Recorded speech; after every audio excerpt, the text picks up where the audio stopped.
తెలంగాణలో సోమవారం బక్రీద్ సందర్భంగా అధికారులు ఏర్పాట్లు ముమ్మరం చేశారు.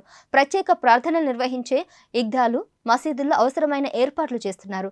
హైదరాబాద్లో పలు చోట్ల ట్రాఫిక్ ఆంక్షలు విధించనున్నారు. ప్రత్యేక ప్రార్థనలు జరిగే మీరాలం ఈద్గా పరిసర ప్రాంతాల్లో వాహనాలను రూట్ మళ్లించినట్లు పోలీసులు తెలిపారు.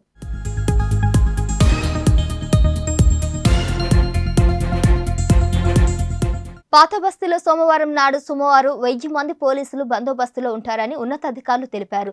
ముస్లిం ప్రత్యేక ప్రార్థనలు నిర్వహించే మీరాలం ఈద్గా వద్ద ప్రత్యేక భద్రతను ఏర్పాటు చేయనున్నట్లు చెప్పారు.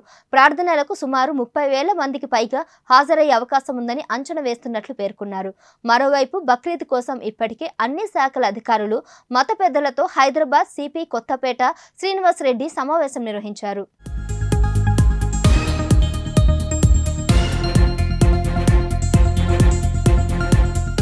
తెలంగాణలో సోమవారం బక్రీద్ సందర్భంగా అధికారులు ఏర్పాట్లు ముమ్మరం చేశారు.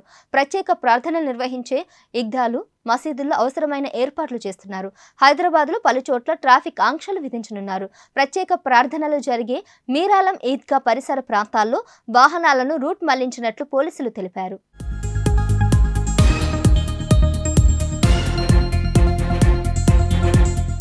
పాత బస్తీలో సోమవారం నాడు సుమారు 1000 మంది పోలీసులు బందోబస్తులో ఉంటారని ఉన్నతాధికారులు తెలిపారు.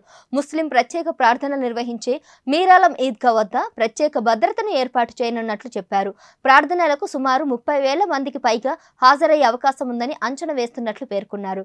మరోవైపు బక్రీద్ కోసం ఇప్పటికే అన్ని శాఖల అధికారులు, మత పెద్దలతో హైదరాబాద్ సిపి కొత్తపేట శ్రీనివాసరెడ్డి సమావేశం నిర్వహించారు.